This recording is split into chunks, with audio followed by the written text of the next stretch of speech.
All right, Modern Warfare fans, I got some great news for you because Mr. Robert Bowling is here, and when he's in the studio, it's great news. What's up, man?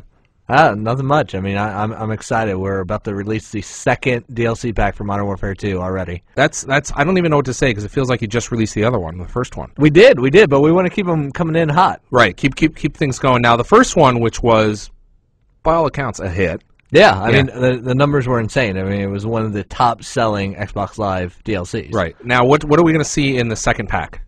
Well, the second pack, which we're referring to as the Resurgence Pack. Resurgence. Okay. We're keeping with the formula. We're bringing you 5 locations that you can play in Modern Warfare 2. And so 3 of those are brand new locations you've never seen. Okay. And then we're keeping with what the fans wanted of seeing some of their favorite Call of Duty 4 maps coming back. So, let's talk about the old ones first, and then I want to get into the new ones because I'm pretty excited about one of the new ones. Yeah, excellent. So the ones we're bringing back are Vacant, which is the wide open Russian office complex, and there's some really cool details that we changed in that one that I think, depending on whatever your favorite game mode is, you're going to really like. So you've taken the basic map and kind of updated it. Yeah, we've updated it, new visuals, new atmosphere, a lot more detail, similar to what we did to the other ones. But this is the first time we're messing with the geo a little bit, depending on your game type, which is cool. The geo. Yeah. So the way the levels basically, if you remember in Vacant, when you get back to the back part, right, there's a hallway and then it opens up into the large office space. Yep. And there's a gate there that always prevents you from coming into that hallway. Well, depending on your game type now, we're going to take that gate away so that now you have extra flanking routes. The gates are open. Yeah. The gate can be open. It can be. Okay. And that's really cool because it's cool to see how such a small detail can change your entire strategy for a map. Right. And then the second one is Strike. Strike is one of the urban towns where you have the big monument in the center, and then you have the hotels around and the flower shop. And right. It was one of my favorite Call of Duty 4 maps. Right. It's really good for objective game types. Right. So yeah, that's the fan favorite ones we're bringing back. And then what else you got? So the new one. Yeah.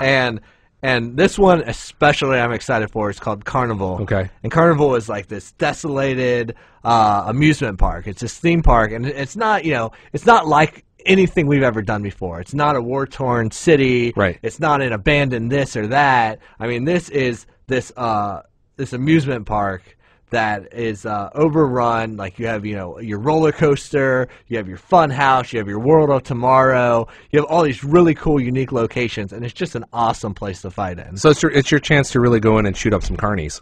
Yeah. Shoot up some carnies. I mean, the carnies are long gone. Right. These guys are gone, but you can post up in their corn dog stand, and defend B all you want. Really? But it's really cool in objectives because I mean, when you're taking fire from a giant clown mouth, it's just awesome. Now, is this a nighttime map? Is it a daytime map? It's a daytime map. Okay. Yeah, it's a daytime map. But what really makes this map is its vantage points. I mean, you'll have a sniper who found his way up to the top of the roller coaster, right? And he's laying up there prone, and he's trying to pick cover B. So you got some great sight lines. Yeah, great sight lines. The top of the funhouse is awesome because it really covers like all of the maps. So if you can hold down the funhouse in the objective games, you're doing pretty good. Now so that sounds like a lot of fun. That's the one I want to talk about is Carnival because I've heard some great things about it. I saw some pictures and it was like this looks like it's something we've always wanted to do. Yeah, exactly. Go in and just go crazy in a theme park. It's insane. And what's cool is like the maps that really come alive in multiplayer are the ones that use original assets. Right. And this is one of those maps. Like the designer started working on it. He's like, to do this right, we need to come up with all new art. Right. And so they just started hammering away on it, and that's why it's in the second. I mean, I really wanted it in the first DLC pack. So they've been working on it for a while. Yeah. I mean, it's right after launch. And like DLC 1, they're like, yeah, we could probably do it, but we want to give it as much polish. Yeah, you want to do it can. right. Yeah. Right. You want to so do it it's all original assets, and I mean, it really makes that. Is it a big like a theme park or what? Give us a sense of the scope. It's fairly big. I mean, the atmosphere is huge, but the actual player area is big as well. I mean, like I said, you have like all the major parts. You have the World of Tomorrow. You have the roller coasters. You have the game stands. You have the fun house, the bumper cars, the castle. You have this huge playable area, and they're each unique and themed out. And that's what makes it really cool. Right. Wow. That sounds like a lot of fun. Now tell us about the next one. The next one is Trailer Park, and Trailer Park's completely different. So this is like super tight, corridors. I mean, you have these trailer parks like super condensed all over. It's a maze to get through there. I mean, you can cut through the abandoned trailers. You can cut around the routes of the community area. You know, there's a pool area. There's a barbecue set with a picnic table and beer cans all over the place. I mean, this is a good old American trailer park. Yeah, let's talk about that for a second, because trailer parks, I mean, I assume it's not like a camping trailer park. This is like what we see on the side of the road, that some...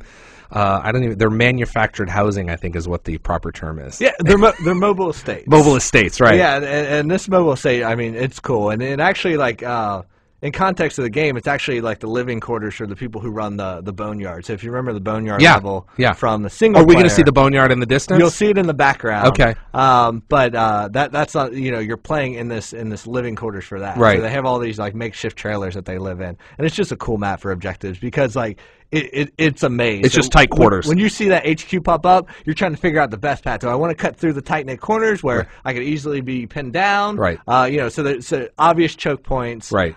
Which just make it, you know, a thrill to play. So 5 maps. Now you've just, you know, you've got them out on the Xbox 360. They just released on PlayStation. What kind of feedback are you getting from the first map pack? I mean, now that everyone's got them in their hands. Yeah, the feedback's been awesome. I mean, I think the formula we went with of the 3 new maps and the 2 classics, a lot of people have really responded to. Well, they were worried about it at the beginning. They were. Yeah. And the thing is, but like, you guys delivered. Yeah, you know, people want new locations. Right. And we're all about that. Like, we want to hit you with brand new, fresh stuff.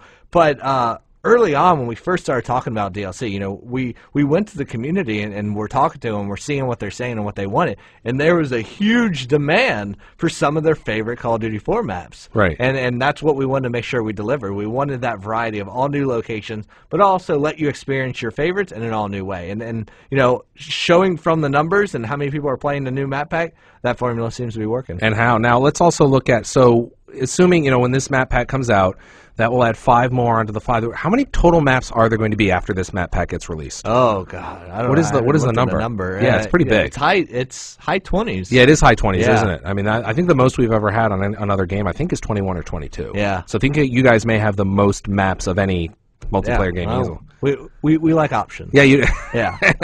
So how much are they?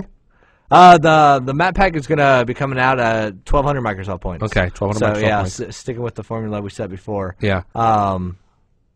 Yeah. It's good. Yeah, it's good. I mean, but you know, we still need to talk about the 5th map pack. Yeah. Oh yeah. Let's go on with that. Let's go ahead. Yeah. So the 5th map in the Resurgence pack is Fuel.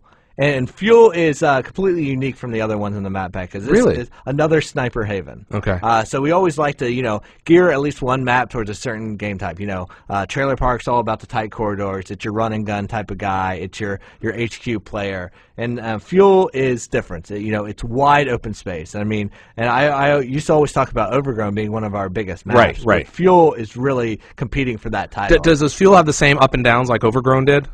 It does, because it's basically broken up into 2 sections, you could say. You have basically what it is, it's an oil refinery. Right. So you have, like, you know, the pumps and the outposts and all that, and that's wide open space, scarce cover. You know, that's where the sniper is going to be posting up. And then you have the big playable area, which is a large warehouse, all the offices, the interconnecting areas like that, and that's where the running gunners and the objectives are going to be. And it really keeps the objectives over there so the snipers can do their things, cover the points, and then the guys who want to run in there getting the action can do that on their own. Now, what when you're playing these, what class do you go in as? I mean, what are you doing? Me, I can't snipe. Really? I try to snipe. Just not I your can't thing. do it. Okay. So I'm definitely, you know, I try to always keep mobile, and I try to always keep silent. So I'm typically rolling with bling, so I can have a SCAR. And on that SCAR, I have a holographic sight and a suppressor, and then I have, you know, Cold-Blooded and Ninja Pro. Right. So I'm trying to stay always mobile and always stay silent. Try to get behind enemy lines, flank around there, and like clear them out that way when they're actually moving up. So you're going just stealth style. Always going deep in behind. So these are 5 maps that are coming out. Have you been surprised at the reception of the first map pack? I was. I mean, I know how just ravenous our community is. Yeah. But when this map pack hit, like, people ate them up. I mean, and when we first launched, we're like, okay, we're going to limit the maps to the 2 stimulus playlists. Right. And we'll be doing that again with the Resurgence playlist. Okay. But what we learned from last time is before you could, if you wanted to play the new maps, you had to jump into those 2 playlists. Right. And the reason we did that is because we don't want to we don't want you to have a bad matchmaking experience. So, you know, you want to play the new maps. We want to make sure you have plenty of people to play with, so we condense them in there, and you can rotate through all the playlists. But then we just saw how fast the maps were selling and how much of the community... And how many people had them. Exactly. Yeah. So we're like, well, you know, that's no longer a worry. Let's add them to the rest of the playlist. Yeah. So I think this time around, we're going to relook at that. We're like, maybe, you know, if demand's high, we're going to go right out of the gate and have all the maps and all the playlists. Right. But we're definitely still going to have those 2 dedicated playlists with the Resurgence Pack when we come out. Yeah, I mean, for the you know, some of the core audience on Xbox Live who, you know, played the first map pack, bought, as you just talked about, you sold a ton of them. And then they kind of stepped away from it and kind of poked their head in the Halo tent and played Halo Reach for a little while. Right. And now that's over, so now they're back at this. So it's like there's so much for them to do. Yeah, and that's what's great. I mean, we love this roller coaster of games. Like, they're 2 very different games, but they're 2 high quality games. You know, the Halo, like I said, the Halo Reach beta just finished, and they're just in beta. But you guys have been shipping for quite some time now, and it's just there's so many options now for if you like first person shooters. Yeah, that's great. So, all right, so Robert, when are these going to be available? The Resurgence Pack, which is coming out first on Xbox Live, is going to be available June 3rd. So wait a minute. So if you're on another console, you're going to have to wait a little while to get these. Xbox Live members, you are going to get these first. Yeah, a little bit. Jump on June 3rd and download them. Thank you, my friend. Yeah, thanks.